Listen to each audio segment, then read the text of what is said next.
Sir, ito Thursday payday night lang yun eh. Tinungga mo pa nga yung tequila tapos inuwi mo na yung chicks eh. Oo na, sige. Okay. Bes, anong ginagawa mo dito? Ready na yung dessert. Halika na, pasok na tayo sa loob.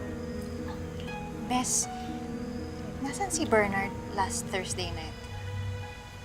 Thursday night.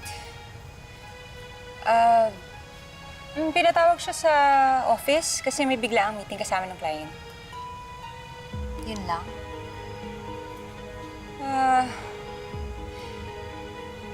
Nakasalubong niya yung Matthew, yung high school batchmate niya. Bakit?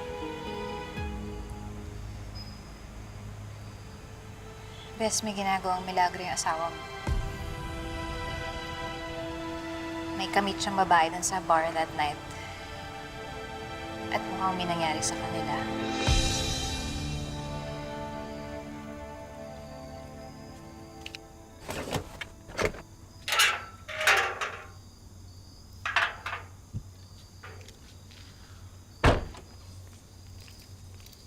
So, ano pang ginagawa mo dito? Ba't ayaw mo ako papuntahin sa dinner? Alam mo, lalo ka lang mahahalata ni Angela sa pinagagawa mo. Ikaw ang gumagawa nun. Ikaw yung pumunta... Excuse me na po. Paano mo nalaman?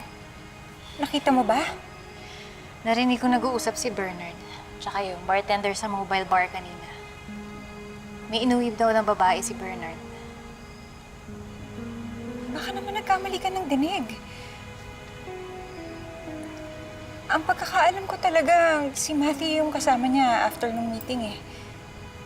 Di ba, Bes, ikaw rin naman yung nagsabi na ngayon mo lang nalaman na may kaibigan siyang Matthew. Hindi mo rin mahanap sa social media. Ikaw yung basta-basta sumisipot dito nang hindi ka naman imbitado. Sablay pa yung mga hirit mo. Well, it's not my fault na nakarelate ka masyado sa story ko about my Boracay boyfriend. Ikaw kasi yun. Uy, tapos na yun. Nag-resign na ako lahat-lahat sa office para makalayo sa'yo.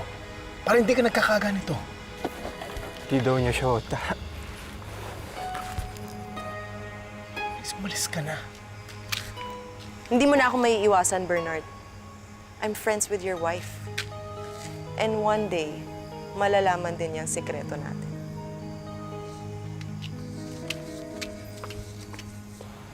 Bes, hindi ko naman pinagdudahan si Bernard. Pero alam ko yung narinig ko. Alam ko may ginawang mali yung asawa mo.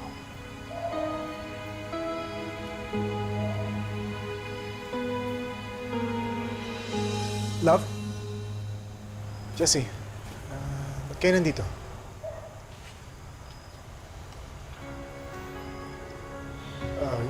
Yes, love? Wala. Halika na, pasok na tayo sa loob. Yes, halika.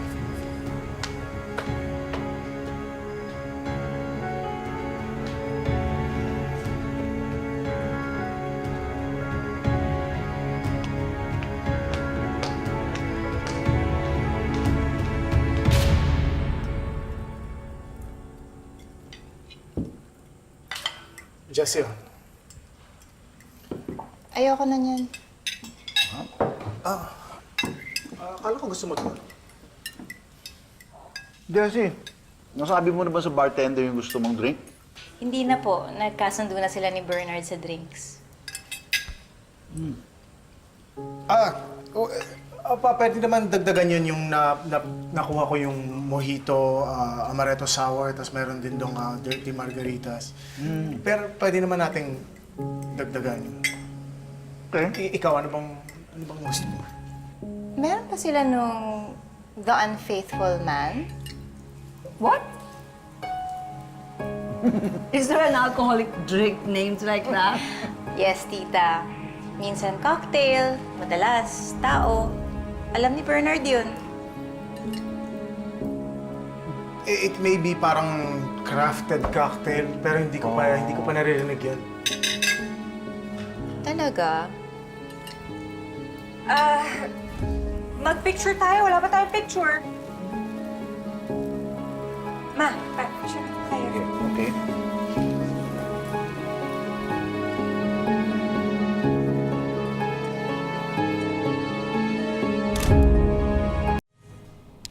Bernard! Bernard, ano ba? Bernard, huwag mo nga akong deadmahin. I'm gonna give you a warning. Tungkol saan? Narinig ni Jessie yung conversation yun ng bartender last night. So, alam na ng asawa mo.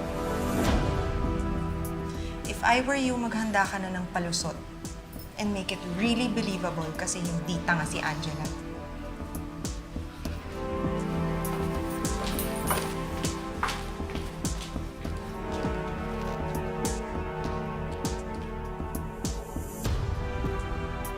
Kuya, pwede mong i-rewind. I-video ko lang. Gamitin ko yung phone mo, bes.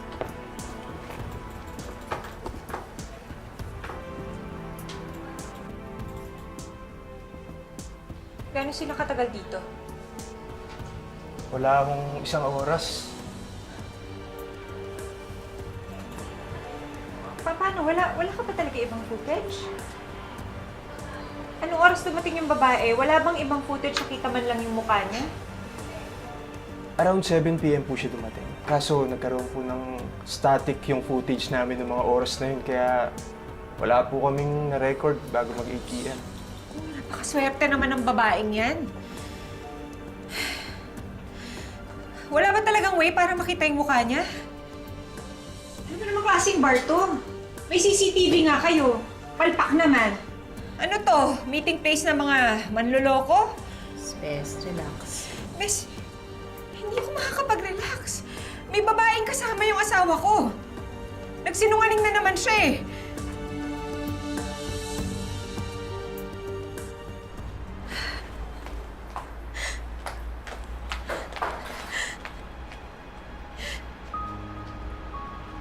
Marami namang rason kung bakit magsisinungaling. Minsan para protektahan yung isang tao. Para hindi masaktan yung importanteng tao na yun. Baka kasi hindi siya mapatawad dun sa kamalian na nagawa.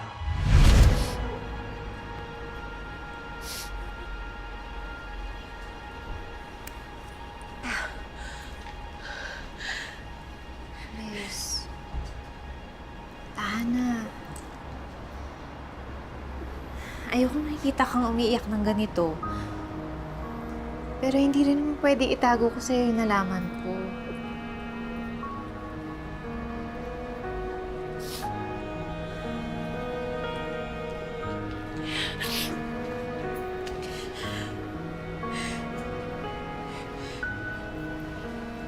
Kagabi pa lang naramdaman ko na yun. Kinakabahan na talaga ako sa mga sinasabi niya. Yung pala sarili niya na yung tinutukoy niya. Nagpahaging na pala siya sa'yo kagabi. Bakit hindi mo pa siya kinumpronta? Kasi hindi naman ako sigurado eh. May part sa puso ko na nagsasabing baka hindi totoo. Baka hindi totoo yung narinig mo. Bes, mabait na tao si Bernard. Kaya sobrang sakit sa akin para makita na may kasama siyang ibang babae. At gumawa pa siya ng palusot para hindi magsabi sa akin. Yes, I'm so sorry na nangyayari to sa'yo ngayon. Sa tingin mo ba, may nangyari sa kanilang dalawa? Yes, kailangan kausapin mo siya tungkol dyan. Kahit hindi siya magsalita, mararamdaman mo yung totoo.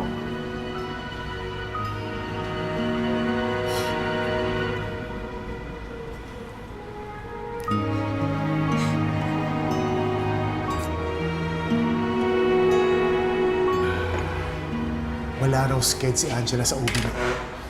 Okay, kanina pa ako tumatawag, kanina pa ako nagtitext, hindi niya sinasagot. Ano nangyayari doon? Alam mo, masyado kang praning sa sinabi ni Chloe sa'yo. Tinatakot ka lang noon. Ba't niya gagawin niya? Para mapraning ka. Para ma-stress ka. Katulad ngayon. Isipin mo kung sinabi na ni Jessie kay Angela kagabi yung narinig niya, bakit di pa siya galit sa'yo? Ba't di ka pa niya inaaway? Napaka-unusual lang kasi ang nangyari kanina. Baka, ano nangyari? Nasunog niya yung breakfast ko. Okay na never nangyayari. Tapos nung palabas ako, Yung yakap niya parang may sakal eh. Kinakabahan ako para sa'yo.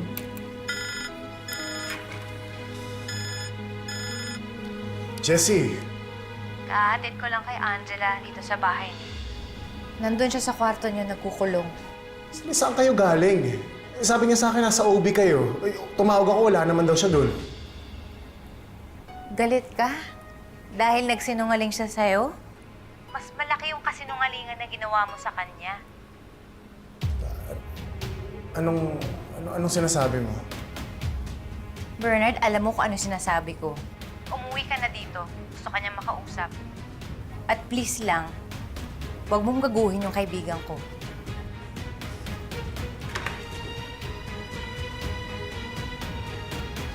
Gusto daw niya mag-usap kami. Ito na yun. Kaya mo yan.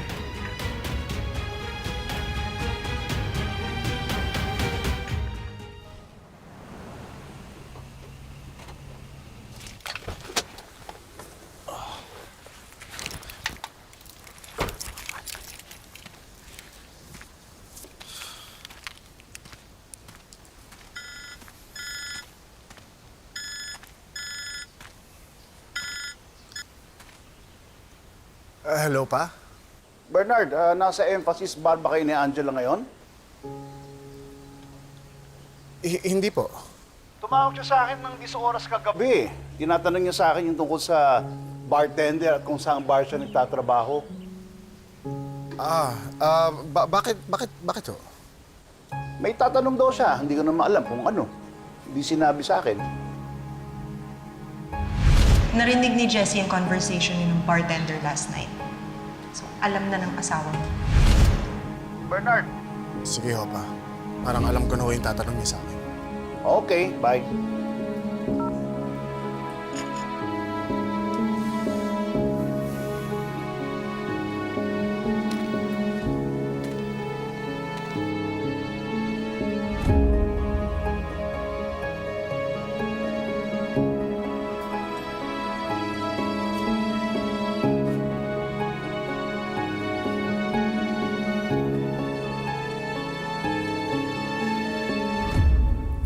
Angela?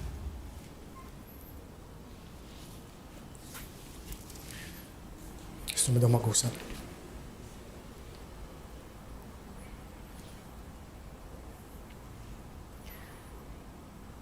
I think alam mo na kung tungkol saan. About honesty and trust. Ayoko munang magalit, Bernard. Ayoko rin na protektahan mo ako sa mga kasinungalingan mo. Kasi alam ko na ang lahat. Nakita ko.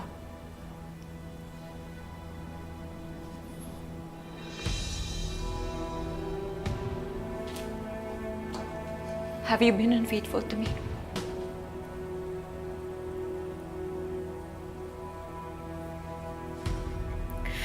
Nakita ka sa Emphasis Bar. May kasama kang babae. Sinamahan mo siyang umuwi sa bahay. Tama ba? May nangyari ba sa inyo?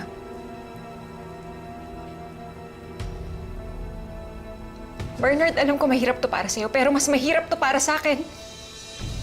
Tinatanong kita, pero alam ko yung sagot. The least you can do is say something. Angela, please.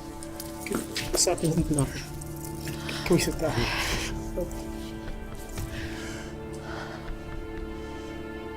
10 p.m. Umalis kayong dalawa ng babae sa bar. 1 a.m. nandito ka sa bahay, may dala ka pang bulaklak. Anong nangyari between 10 p.m. to 1 a.m.? Nasaan ka? Nasaan ka? Nandun ka ba ng babaeng to? Ha? Bes, alam mo, dapat tinuloy-tuloy mo na yung pagpapalaya sa kanya. Sa akin tama lang na hindi mo siya pinaalis. Paano kung puntahan niya yung naka-one night stand niya? Hindi niya nga daw kilala eh. I don't think gagawin niya yun kahit napalayasin ko pa siya. Wala daw silang relasyon. Wala nga kwenta yung babaeng yun eh, yung sabi niya. Walang kwenta pero pinatulan niya. And I'm sure nag-enjoy siya, no? Kapal ng mukha niya. Chloe, okay ka lang? Triggered much? Kasi sira ulo si Bernard. Ako, Bes. Galit ako kay Bernard. But I'm still rooting for you. For the both of you. Pamilya kayo eh. Hindi naman lahat ng problema nasusolve ng hiwalayan. Sometimes it's just an easy way out kapag nagkamali yung isa. But best for all you know, after this, baka mas maging matibay kayo ni Bernard. Sana nga. So ngayon kasi masyado pa rin masakit. I will just take it one day at a time. Mahal ko pa rin eh. Ako, I'm sorry to play devil's advocate, ah. Pero I think uulit pa talaga yan si Bernard. Kaya dapat pinalayas mo na siya.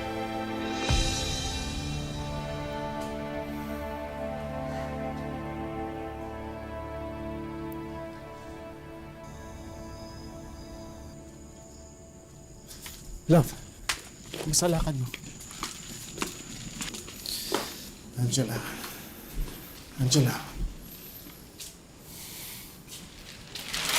Sabi ni Papa, isuot pa daw yan sa anniversary party. Last minute niyang binili yan para sa'yo. Pinikap ko lang. Salamat.